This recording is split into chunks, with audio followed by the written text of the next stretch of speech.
to age is to lose value as a human being. Says who? We are being ageist, and we are all ageist anytime we make an assumption about anyone based on how old we think they are. What are some common myths about aging that limit people in retirement? That's a complicated question. People grow less afraid of dying. They don't want to die. Age is never the reason why we can or cannot do a thing, because there are always people the same age who can. How do people internalize ageism without even realizing it? Any assumption that you make on the basis of age, think about where it comes from. These are culturally constructed narratives that exist to profit from our fears and to divide us. The most important component of a good old age, it's not wealth and it's not health. All right. Welcome back to another episode of Your Retirement Planning Simplified. I'm your host, Joe Curry. And today I'd like to introduce Ashton Applewhite to our show. So she is the author of This Chair Rocks, a manifesto against ageism, a TED speaker, founder of Old School, and globally recognized advocate for dismantling ageist narratives. So the goal of the show today is to explore how ageism impacts how we view retirement and how we can break free from limiting beliefs about getting older. And this continues along, I guess, a common theme we've had the last episode or two, just talking about this second act. So, Ashton, welcome to the show. Thanks. It's good to be here. All right. Well, we're happy to have you. Excited to have you share some of your expertise with our listeners today. And to get started, let's just maybe you could share what first drew you into the world of ageism advocacy. Well, I've never had much of a career plan. So if that's comforting to any of you who who feel the same way, you have plenty of company. I have always been a late bloomer. I had one of those looking in the mirror moments, which we all have, and went, oh, this getting old thing is actually happening to me. And I am feeling pretty apprehensive about it and being nerdy. And I want to say I'm not an academic, but I am very, very scrupulous about my research and getting, if I quote you a data point, I can back it up with a really solid source always.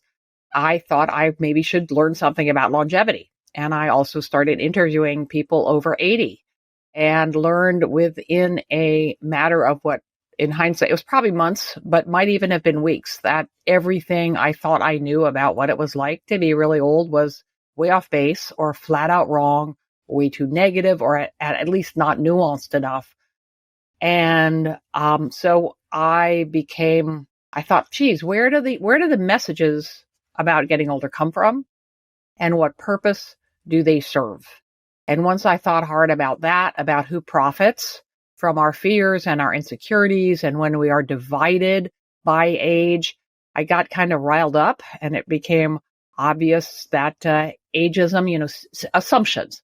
My definition of ageism is we are being ageist, and we are all ageist anytime we make an assumption about anyone based on how old we think they are. And I saw that was really at the core of the problem, and I was off and running, and that was almost 20 years ago. Okay. When you went down this road of starting to research this, what surprised you most? It surprised me that so much surprised me. I mean, that people, probably the biggest thing that hit me over the head was this U curve of happiness, which shows that people are happiest in childhood because you live in the moment. You don't know how to do anything else. And in later life, kind of counterintuitively, I sort of assumed everything was going to get more awful. And as death became closer, we'd become more preoccupied by that, which is also not the case. People grow less afraid of dying. They don't want to die, and they don't want to die in pain. But in general, and there are exceptions, but for most of us, later life is a time of increasing contentment. We get better at not sweating the small stuff and at understanding certain things better, and it being generally sort of, the pandemic is a case in point. Really good study that showed that even though older people were at much greater risk of dying, more likely to be isolated, we tended to weather it in better spirits because we've lived through more, and we realize we're likely to get through this too. Right. That is interesting. So lots to look forward to as we age, it sounds like. Lots to look forward to, but I also want to be really clear that the scary stuff is real too. I am not a Pollyanna. You're not going to hear from me that if you do 50 push-ups or run around the block, it's all going to be great. There is running out of money, ending up alone, getting sick are all legitimate problems. And but what we lose sight of, what we tend to not think about, is the role that the culture in which we age plays. If we had more social supports, if we had free universal health care, if we had fantastic public transport everywhere, for example, many of those serious problems would be much smaller, which is not to say that, you can think your way out of them. But even though there's a lot about aging we cannot control, and I think that's a really important point, we can control how much we know about it, and we can control our attitudes, how we think and feel about it. Okay, that's great. Now, you wrote the book, The Chair Rocks, A Manifesto Against Ageism. Was there a particular realization or moment that led you to wanting to write that? It's funny you should say that. Writing a book is by far the hardest thing I have ever done, and I've done some hard things. No disrespect to my two children, but I won't say raising kids is a picnic. But I heard on a podcast, and I couldn't find the writer to whom the quote was attributed, that writing a book is just like reading a book, only the book is trying to kill you. And writing my first serious book almost killed me, and getting it published was horrible too. And I thought, oh, geez, I'll never have to write another book. Thank God. And then it took me, I don't know how people write serious research books every 2 years. Some people manage it, but it was almost 20 years later when I got the ageism bug. And I thought, oh, gee, I'll be a modern writer. I'll just tweet. I'll blog. I'll never have to write another book.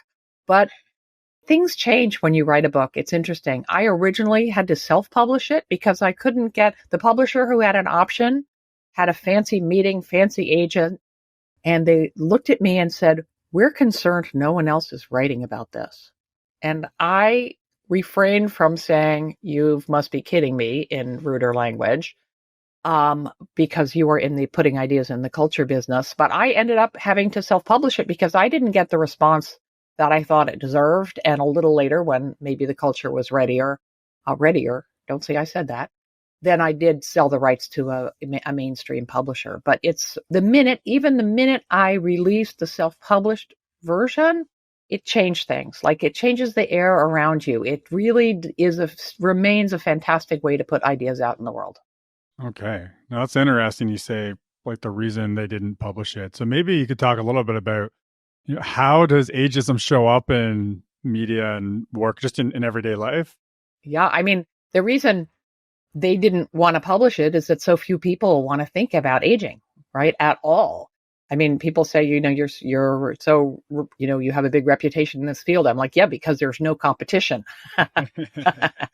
No one else wanted to do it. I mean, if you had told me 15 years ago that I would become fascinated by aging, I would have said, why do I want to think about something sad that old people do?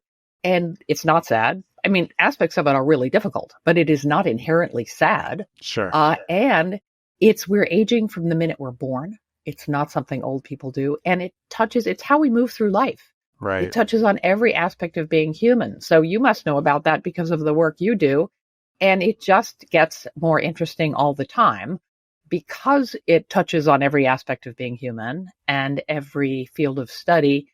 To answer your question in one glib sentence, there is nowhere that ageism does not touch or affect, starting probably most importantly between our ears.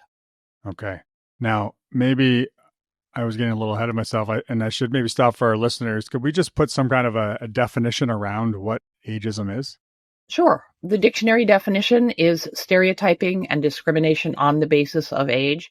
Age is to ageism as race is to racism, as, gender is to sexism, as homophobia is to, transphobia is to gender rights, and so on. It's any judgment or assumption on the basis of age, and it can be too young, in quotes.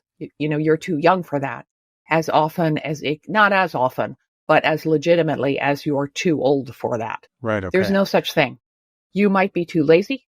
You might be too smart. You might be too out of shape. You might have done it yesterday.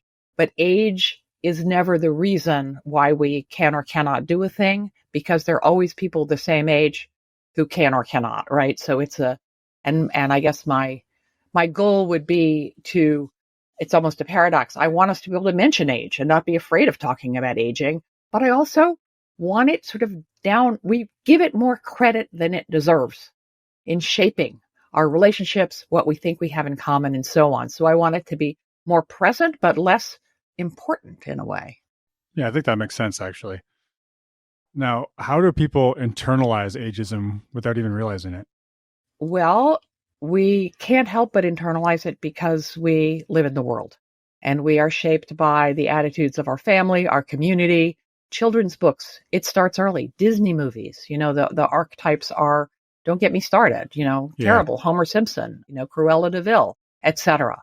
Attitudes towards age start to form in early childhood, the same as attitudes towards race and gender. So unless you live in a vacuum on a foreign galaxy far, far away, you are going to absorb those attitudes.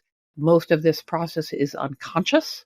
So the first task in changing the culture and addressing bias is always, and it's the hardest part, but there's a big payoff, is to look at our own attitudes towards, in this case, age and aging. And because we can't challenge something if we're not aware of it. And my favorite response to my book, which I'm happy to say I hear a lot, and because it happens, early on in the book, you're like, oh crap, I have a lot of this bias inside myself. I'm part of the problem. Well, guess what? So is everyone. And the minute you are brave enough or willing to see it in yourself, that's like letting a genie out of a bottle. Then you are automatically liberated to see it around you, to see it in the absence of older people, to see in the way.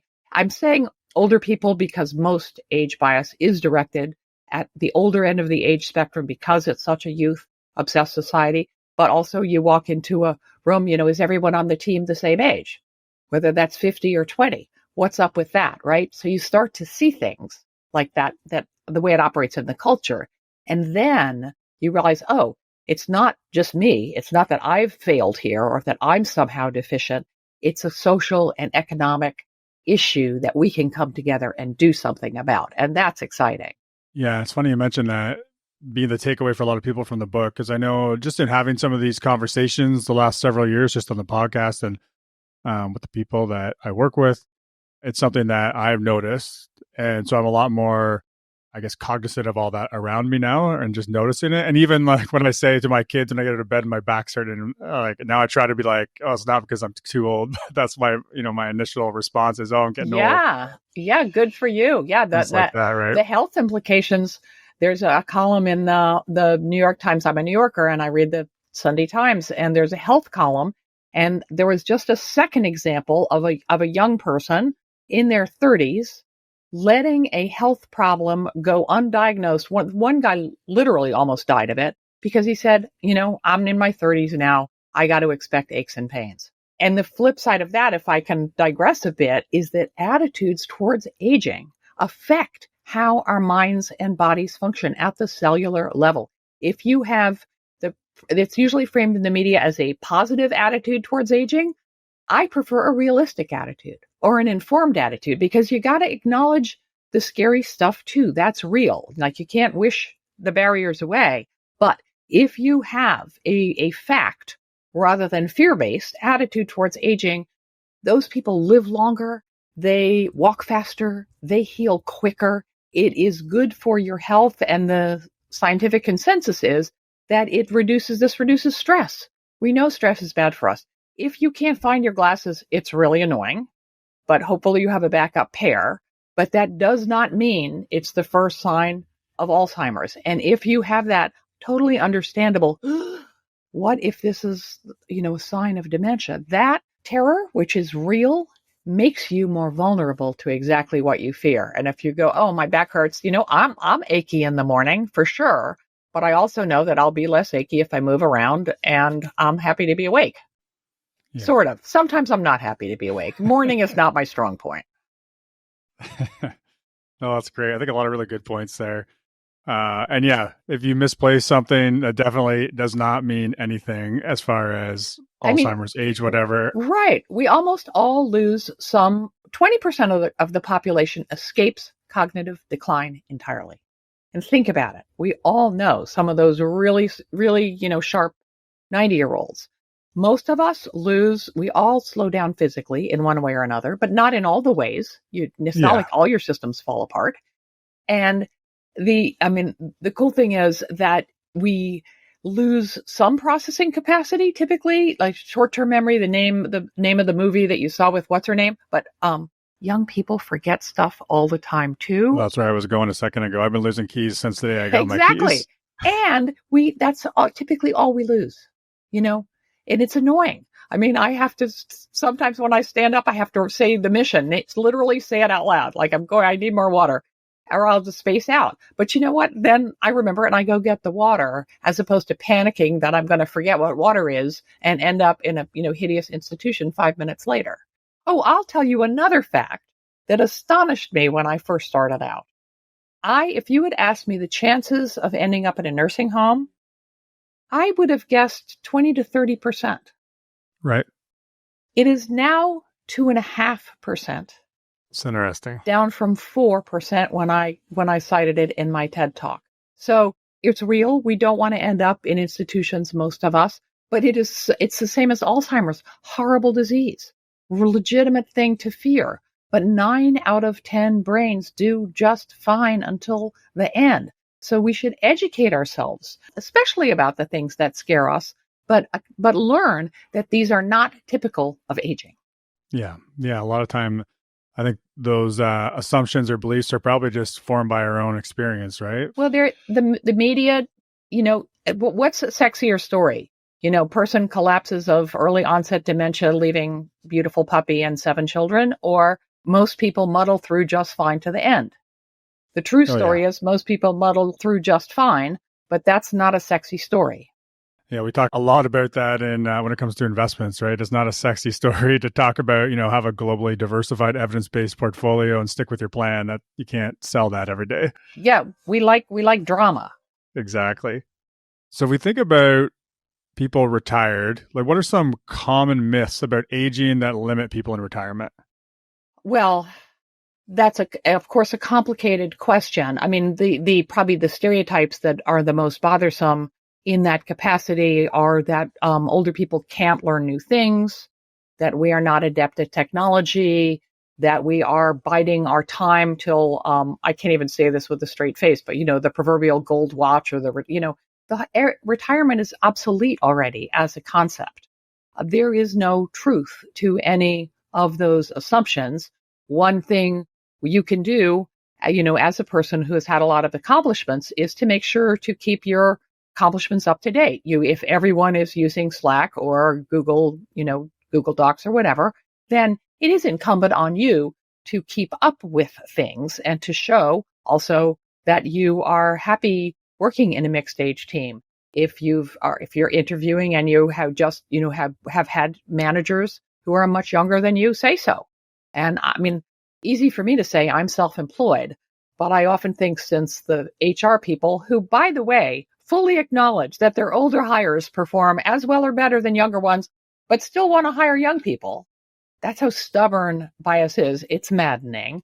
But yeah. I think they can't say, how old are you? Or do you think you could, manage to, open a Word document? And my recommendation, if you feel safe doing so, is to name the elephant in the room. And to name, that you are comfortable working with younger managers or whatever, and not pretend that your age isn't there. Okay. It shouldn't be. We shouldn't have to do this. But I think the other piece of that is to try to not let the ageist narrative, which at its cruelest and crudest is the notion that to age is to lose value as a human being, not to mention as a woman, not to mention if you have any kind of disability, etc., and to educate yourself so that doesn't poison your own sense of yourself and your place in the world. Yeah, for sure. Well said. And thinking about people, they made the decision to retire, maybe because they felt like they wanted to, maybe they felt they were expected to, whatever got them there. How can they reframe their identity and expectations after stepping away from a career? So separating the idea of retirement, meaning, that I'm older and on the, I don't know, I'm stepping away from being useful or whatever. What's the word I'm looking for here? Whatever story we're telling ourselves. Well, retirement, of course, is something many people look forward to. And it's just, there is absolutely nothing wrong, especially if you have a job that's physically demanding that your body isn't so thrilled about showing up at. If you have work you don't like, if you have work that doesn't have meaning, and if you can afford to. We live in a very hyper-capitalist society that says, keep busy. You have to be doing things all the time. That's not an ethos that is friendly to old age or community. So, and I think there's also, of course, we know that more and more older people are working, some because they want to, many because they have to. So this sounds like a digression, but I don't think it is. If I could put one fact about aging in everyone's head, it is that the longer we live, the more different from one another we become. Every 8-year-old is unique, but they have way more in common than 28-year-olds, right? Developmentally, socially, cognitively, and so on out. So we're each going to have to find our own solutions. I am not going to speak to how to become an older entrepreneur because honestly, there are 10,000 people out there on LinkedIn and on the web with their podcasts with expertise in how to market yourself depending on what your skills are. But I would say, the most important thing you can do is to question every time you think you make a judgment, positive or negative. I have to do this so that I don't look old would be the inverse of I can't do this because I'm old. And look at what's actually behind the way you feel, because there's always some larger structural force. It's hard to stop working in a capitalist society that equates the value of a human being in large part to whether you make money and how much of it. But we all know, I think, except maybe the tech overlords and Elon Musk, that is a very impoverished way to be human that does not value all the unpaid labor we do for the people we love and our community, and we need the most important component of a good old age. It's not wealth and it's not health. It's having a solid social network and some sense of purpose and connection to each other. I hope that if you want a more specific answer, I can try for it, but No, I think that's good. So I think, everything you're talking about is aging is not a problem to solve. It's just living. So for our listeners, can you give us a more empowering narrative of what aging looks like? Aging looks different on you than it does on me. I think there's a newsletter called Oldster that interviews people over, I think, age 50. And I usually take a look at it. Some are more interesting than others because some people are more interesting than others. Another ageist cliche is that old people are wise. Some old people are wise. Some old people don't seem to have learned a thing along the way. But one thing, aging does confer experience, and hopefully we learn from experience. And one thing that's great and that's very widely shared is a sense of knowing ourselves better, of being way less concerned with what people think of us, and feeling that I know more certain of our values. I hope also still curious and open to experience. But if you were curious and open to experience in your 20s, you're going to stay that way unless you have a really, really hard life and it drums it out of you. But even then, we all know people who've had to deal with chronic illnesses or tragedies who remain astonishingly interesting people, arguably even more so because hardship has forced them to draw on these inner capacities. So question any assumption that you make on the basis of age. Think about where it comes from. Who says, just to pick an easy example, wrinkles are tragic? Says who? That's a completely manufactured idea. We like lots of things with wrinkles in them, like, antiques and stuff like that. These are culturally constructed narratives that exist to profit from our fears and to divide us. Yeah, very true. So, how can listeners begin to challenge ageism in their own lives and communities? Well, I think I just gave you the most important idea, which is to question your own attitudes, educate yourself about aging. You can do it through reading my book, which is great, but not free. But you can download the introduction for free. And you should also go to a site I co-founded with two other people called the Old School Hub, which Okay. contains hundreds, oldschool.info. Everything on it is free except the books. I don't make any money from it. And the idea about when we founded the site was to have that the movement to dismantle ageism was new. There wasn't that much about ageism out on the web. What if we collected all the best resources and put them in one place? So spend some time scrolling through oldschool.info. It's searchable by topic. It's divided into, a different form. So you can choose your own adventure or choose the way of you like learning or a topic. That's tons of stuff about ageism in the workplace. And so I recommend that. We also then became a place for people working to end ageism to find each other. We have go to the events page. We have a weekly open to anyone Zoom every Wednesday at 1 p.m. Perfect. ET. I'm almost always there. And so if you want to just listen or to ask a question about ageism or to meet other people who are cultivating a more accurate narrative about aging, you can find us there every week. Awesome. That's great to know. And just for everybody listening, we will have anything we talked about today in the show notes, which I'll mention again at the end. Is there, just in doing this work, I'm sure you have some interesting stories or examples, but do you or could you share a story of someone who's really thriving by breaking the mold? Oh, Jesus. I don't think there's a mold. First of all, Okay. I would challenge the idea that, so I don't mean to jump on you, but, No, that's okay.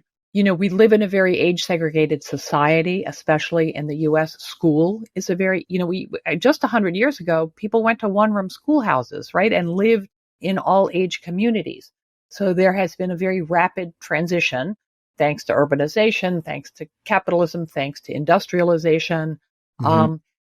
So I would ask everyone to try to break the habit of making a beeline for people your own age when you get to a party, when you get to a meeting, and cultivate a friendship or two, and that will lead to more with people who are different from you in age, because we spend so much time with people our own age, we assume, understandably, that the reason we get along is because we're the same age.